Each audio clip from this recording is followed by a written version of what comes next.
আচ্ছা, আপনারা বিরোধী দলীয় লোক বলতে কাকে চেনেন? আমি চিনি নিজের আত্মীয় স্বজনই। কারণ নিজের আত্মীয় স্বজনের মতন এরম বিরোধী দলীয় লোক পৃথিবীতে আর কেউ নেই। আপনার ভালো খাওয়া, আপনার ভালো পড়া, আপনার ভালো কিছু করা কোনো আত্মীয় স্বজনই চাইবে না বা সহ্য করবে না। তারা কখনোই এটা পছন্দ করে না, হিংসার আগুনে জ্বলে পড়ে মরে। তারা সবসময় এটাই চায় আপনি যেন তাদের চাইতে দুর্বল হয়ে তাদের পায়ের নিচে পড়ে সবসময় গোলামি করেন।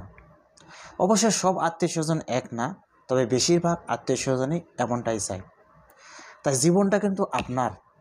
তাই কোন আত্মীয় স্বজন আপনার জন্যে কি করলো, কি সমালোচনা করলো বা কি গীবত করলো, সেদিকে না তাকিয়ে আপনার জীবনটাকে আপনারই গোছাতে হবে।